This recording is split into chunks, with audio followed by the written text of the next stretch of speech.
Hi there. Who is doing that? Andrew Lewis, back with another preview of the optional course I'll be teaching at OCON this summer.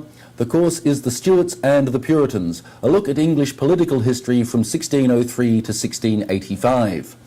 Now, since the Stuarts play such a central role in the course, what I thought I'd do today is to take you through the dynasty and introduce you to the important members that I'll be talking about during the course. So, here we go, mind the step. The Stuart dynasty began in 1603 when James I took the throne after the death of Elizabeth I. Now, James is someone you may have heard of. He was, after all, the main target of the infamous gunpowder plot of 1605. Remember, remember the 5th of November.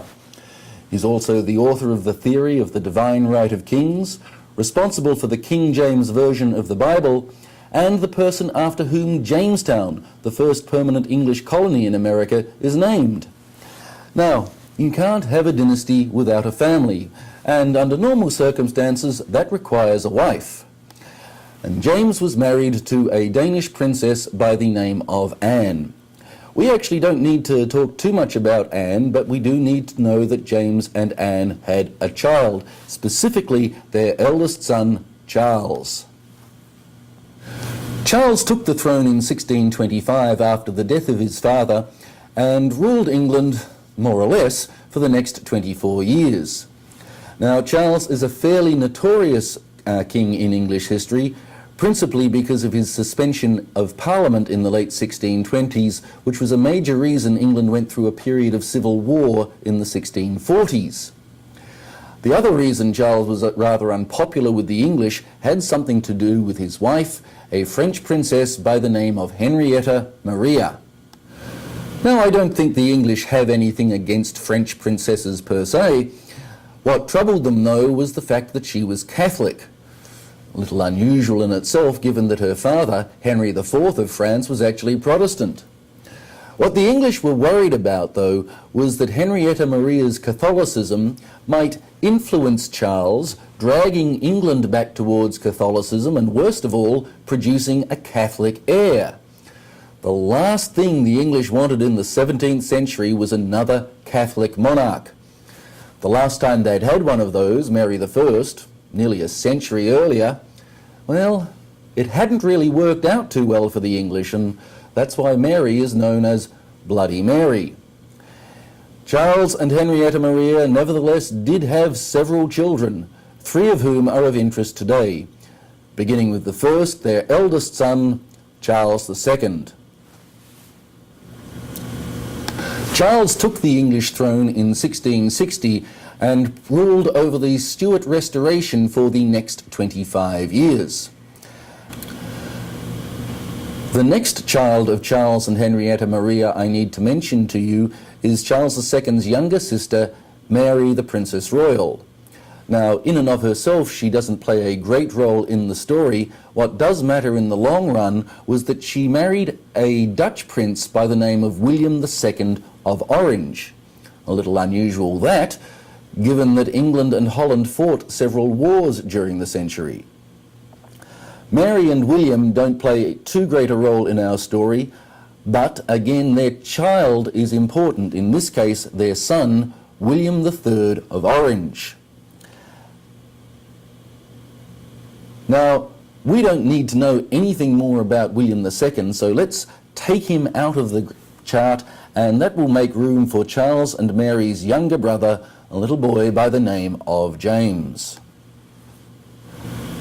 Now, as Charles's younger brother, James was never actually expected to become King of England, but as you can see from the chart there, he did in fact rule England from 1685 to 1688. Incidentally, James's original title was the Duke of York, and he was in charge of the English forces which took New Amsterdam from the Dutch in the 1660s. And since he was in charge, the city was renamed in his honour, and that's how New Amsterdam came to be known as New York. Now, as a spare heir, James was actually allowed to marry a commoner, a woman by the name of Anne Hyde.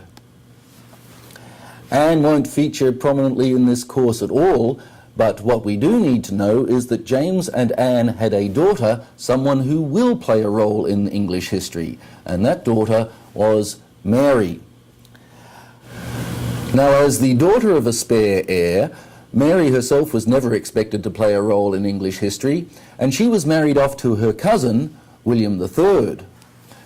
What was even more unexpected in the long run was that eventually William and Mary would overthrow Mary's own father, James II, in the Glorious Revolution of 1688, establishing a whole new dynasty in England, the Orange-Nassau dynasty. Now, the Glorious Revolution, William and Mary, they actually deserve an entirely separate course all to themselves, one I'm hoping to give next year. But for the moment, we don't actually need them on the chart, so let's take them out of there, which will leave us with the actual ruling members of the Stuart dynasty, James and Charles I, Charles and James II. By the way, I hope you're all taking notes because there's going to be a short quiz tomorrow. Now, the observant of you have probably noticed there's a bit of a gap between the reigns of Charles I and Charles II. And I need to tell you what happened. Well, basically, Charles I lost his head. Literally. The Roundheads lopped it off in 1649 to end the English civil wars, making way for the Puritan Commonwealth which ruled England for the next 11 years, most of that time led by Oliver Cromwell. And that, of course, is the subject of this year's course, the relationship between the Stuarts and the Puritans. How the Stuarts ruled England in the first half of the century, and what they did that brought the Puritans in and made them overthrow the Stuarts, and then how and why the Stuarts were brought back by the very people who'd eliminated them in the first place. So we don't actually need Mary and James and Anne anymore, so we can take them out of here, and that will make room for the people we're really looking at this year. James and Charles I, the Puritan Commonwealth, and Charles II, the Stuarts and the Puritans. Well, I hope you found that helpful and a little bit interesting. I'll be back with some more later on. That's all for now.